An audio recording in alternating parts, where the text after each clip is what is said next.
Olá, pessoal, querido, você que me ouve, quero compartilhar com você, Aires aqui, Pastor Aires, Salmo de número 4. Pegue lá sua Bíblia, para que possamos ler juntos. Salmo 4 diz assim no verso 1: Responde-me quando clamo, ó Deus da minha justiça. Na angústia me tens aliviado, tem misericórdia de mim e ouve a minha oração. Ó homens, até quando tornareis a minha glória em vexame e amareis a vaidade e buscareis a mentira? Sabei, porém, que o Senhor distingue para si o piedoso. O Senhor me ouve quando eu clamo por ele. Irai-vos e não pequeis. Consultai no travesseiro o coração e sossegai. Oferecei sacrifício de justiça e confiai no Senhor. Só até o verso 5. Querido, quero compartilhar com você esse salmo verso a verso, porque esse salmo ele está num contexto que muitos dizem que ele é um par junto com o Salmo 3. O Salmo 3 é chamado de o Salmo da Manhã, e o Salmo 4 chamado de Hino da Noite. E parece que o pano de fundo do Salmo 4 é o mesmo declarado no Salmo 3, que é justamente a rebelião de Absalão, filho de Davi. Qual é o pano de fundo, então, para nós desse salmo? É aquela situação em que Davi se vê diante de uma rebelião. Davi era rei do seu próprio filho, Absalão. Ele roubou o coração do povo, diz lá em 2 Samuel 15, né? Ele começou a colocar críticas no governo do seu pai, ele começou a ouvir também as críticas das pessoas. E, de certa forma, Deus não barrou essa situação, porque isso era uma consequência de um pecado que Davi havia cometido. Davi, certa vez, ele cometeu um grande pecado. Apesar de não haver grande nem pequeno pecado, trouxe um grande escândalo, é isso que eu quero dizer. Davi, ele adultera e ele ainda coloca o esposo da mulher, numa situação de morte certa. Urias era o seu nome. Então Deus disse: olha, Davi, você vai sofrer a disciplina. E Davi, então, sofre essa disciplina. E essa rebelião poderia ter sido evitada se Davi tivesse evitado aquele pecado. Mas ainda assim, Deus, na sua infinita misericórdia, porque Davi buscou a face do Senhor e se arrependeu, e porque Deus, obviamente, é infinito em misericórdia, como eu já disse, Deus não abandonou Davi. Deus não abandona aquele que tem um coração quebrantado. Deus não despreza. Olha, esse salmo mostra para a gente, no verso 1, já uma coisa muito importante. Responde-me quando clamo, ó Deus da minha justiça. Davi, apesar de ter cometido algo tão terrível, ele ainda podia contar, sim, com a misericórdia do Senhor. E assim somos nós, pecadores, pessoas que erram, pessoas que falham, pessoas que caem, mas pessoas que se confiarem na pessoa de Cristo Jesus, teremos a oportunidade de alcançar, né, a misericórdia do Senhor. Mesmo sem merecer, como dizem muitas canções, ele ainda assim me acolhe e te acolhe. Então, querido, você que me ouve, olha, muitas vezes o inimigo de nossas almas e a própria consciência da gente traz pensamentos do passado, trazem acusações. Olha, se você está em Deus e se não estiver, você pode estar. Que Jesus disse: vinde a mim todos os que estáis cansados e sobrecarregados, que eu vos aliviarei. Você pode vir a Jesus hoje, se você não está. E assim Jesus, a todos nós que o buscamos, ele vai conceder a sua misericórdia. Ele vai nos conceder um novo caminho para andar, uma nova vida para viver. Então, eu quero te dizer, a você que caiu, a você que se viu numa situação difícil, a você que talvez se culpe por alguma coisa, olha, Deus, ele ainda está com a mão estendida de misericórdia para você. Porque ele sabe que você tem no seu coração de ir a ele. Como Pedro disse, Senhor, para quem iremos, se só tu tens as palavras de vida eterna? Deus conhece seu coração. Deus conhece os dele, porque Deus escolheu os dele. Então, Davi está aqui buscando a Deus. Busque a Deus. E não vai ser tão difícil achar, não. Tenha certeza disso. Às vezes os sentimentos, as emoções, a dor, a culpa, a ansiedade nos atrapalham. Mas tente se acalmar, tente respirar. Aliás, o Salmo vai falar disso também, né? Ele vai falar mais à frente. Não é o nosso intuito falar hoje, porque está no final do Salmo, mas o Salmo fala de dormir e pegar no sono, de deitar, desculpa, e pegar no sono. Então, a misericórdia do Senhor está com você. Porque Davi diz, ó, na angústia me tens aliviado. Olha, Davi alcançou o alívio. E acho que nenhum de nós cometeu um pecado maior do que o de Davi. Mas ainda que tenhamos cometido, com certeza, nós vamos ouvir do Senhor, nós vamos ter do Senhor o alívio que nós precisamos. Davi reconheceu, na angústia me tens aliviado. Mas ele tinha mais algo a falar, porque ele diz, e ouve a minha oração. Então ele está continuando nessa comunhão. Nós precisamos estar continuamente buscando a Deus, orando a Deus. Ah, mas eu orei anteontem, eu falei com Deus, eu sei, mas as lutas de ontem eram outras. Hoje as lutas são outras. Ontem mesmo, quando eu cheguei do Rio, eu já tinha em mente orar por uma família, tinha em mente orar por alguns enfermos, mas um caso muito, muito difícil de um jovem lá no Nordeste, ele tem uma doença degenerativa. O pastor Samuel me contou. E, queridos, só vocês vendo a situação, né? Mas nós nos colocamos em oração por todos, né?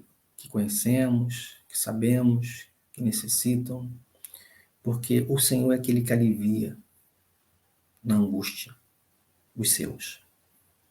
E aí, o verso 2 fala assim, ó homens, até quando tornareis a minha glória em vexame e amareis a vaidade e buscareis a mentira? O que Davi está falando no verso 2? Acompanhe comigo, por favor, acompanhe. Olha só, Davi está falando o seguinte, ele tinha uma história com Deus e as pessoas queriam transformar essa história em nada, queriam difamá-lo. Talvez aqui a tradução, eu pesquisei um pouco, né? Para a gente entender melhor, talvez fosse, tornareis o meu nome, né? A minha história. Seria nesse sentido, né? Davi tinha uma história com Deus. E era realmente uma história gloriosa. Por isso colocaram glória também, porque pode ser glória, né? Mas as pessoas, diante de uma falha, vieram com tudo para cima dele. Se você ler 2 Samuel 15, você vai ver lá como é que o negócio ficou feio, né? Muitos traíram Davi, mas os fiéis ficaram com ele, né? Os fiéis a ele. E, queridos, sempre vai ter pessoas que vão tentar desvalorizar a sua pessoa, a sua vida, o seu trabalho, o seu ministério, a sua família, né? Então, assim, nós não podemos aceitar, né, no nosso coração essas coisas. Tem muita gente aceitando, porque tem gente apontando, olha, você não é um bom amigo, você não é uma boa mãe, você não é um bom pai, você não é um bom filho, você não é um bom pastor, você não é uma boa diaconisa, e por aí vai. Para destruir, gente, tem muita gente, muita gente. Eu gosto muito de uns pastores mais antigos, né, que sempre falavam, né? Irmão, não me critica não, ora por mim, né? Ora por mim. Porque realmente, assim, às vezes nós vemos pessoas tementes, né, que estão ali seriamente, sabe, dando de si o máximo, mas nunca para algumas pessoas, por mais que você faça, vai ser o suficiente. E na obra de Deus, infelizmente, muitas vezes é assim, né? A gente sabe, né? Mas, querido, não dê ouvidos a essas vozes. Davi, ele tipo assim, ó, ele grita, né? Até quando? Até quando? Né? Até quando vocês vão continuar com isso? Mas ele está falando com Deus, não está falando com os homens, né? Ele está desabafando com Deus. Ele está botando para fora o seguinte: olha, isso vai acabar, né? Vocês querem acabar com isso até quando, né? Porque vai acabar. Ele está falando isso com Deus. Então, queridos, a gente sabe que o verso de número 2 fica muito claro a intenção dos inimigos, buscando a mentira, olha só, buscando a mentira. Então, meu amado, não permita. Ah, pastor, mas isso, aquilo outro, tem um fato. Sim, o contexto está dizendo. Olha, quem morreu por você foi Jesus Cristo. Nós não temos condição de condenar ninguém, de julgar ninguém. Temos sim que discernir o que é certo e o que é errado, claro. Não vou dizer que algo que é errado é certo e o certo é errado, porque isso não está na Bíblia, né? Nós temos que discernir, né? Diz a Bíblia. Mas julgar o próximo, julgar, condenar, não. Jesus morreu por você. Se você crê no Filho de Deus, ele limpou os seus pecados, limpou os meus pecados, limpou a minha vida. E aí no verso 3, sabei, porém, que o Senhor distingue, diferencia para ele mesmo, né, para si, o piedoso. Olha que lindo. O Senhor conhece os que são dele. Jesus mesmo disse lá em João: as minhas ovelhas me conhecem. As minhas ovelhas ouvem a minha voz. Então, querido, olha só, vamos descansar em Deus, porque nós sabemos que Deus sabe os que são dele. Deus conhece os corações. Jesus conhece as suas ovelhas e as ovelhas o conhecem. Às vezes a gente pode ficar preocupado porque você como cristão fala do amor de Deus no seu ministério, na sua igreja, no seu, enfim, no seu campo missionário, e algumas pessoas parecem ter um coração mais duro do que o normal, por assim dizer. Mas a verdade, querido, é que se forem ovelhas, né, de Jesus, se forem já marcadas por Deus, por assim dizer, elas vão ouvir a voz de Deus. Mas também se não vão ouvir, né? Então, queridos, Jesus conhece o nosso coração, conhece o coração, conhece os que são dele. Deus sabe. Deus não é como você e eu que não vê o coração. Deus vê o coração, Deus vê tudo.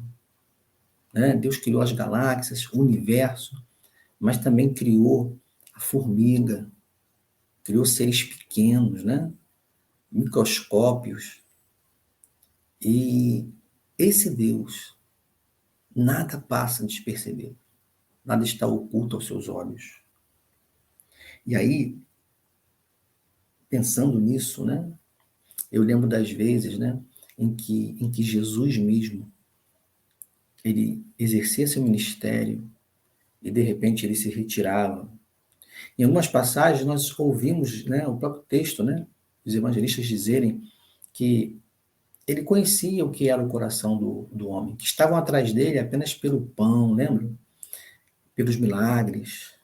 Então ele se retirava de propósito, porque ele não queria ovelhas que estivessem atrás dele só por causa de milagres, mas sim ovelhas que entendessem a verdade e quisessem andar com Deus pelo caráter de Deus, por quem Deus é, e não por aquilo que Deus dá.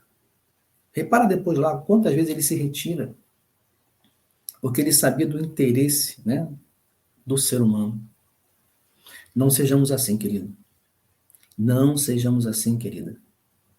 Nós amamos a Deus, não porque ele nos dá nada, que isso não seria amor. Nós amamos a Deus Porque Jesus Cristo morreu por nós. Olha, dá para imaginar?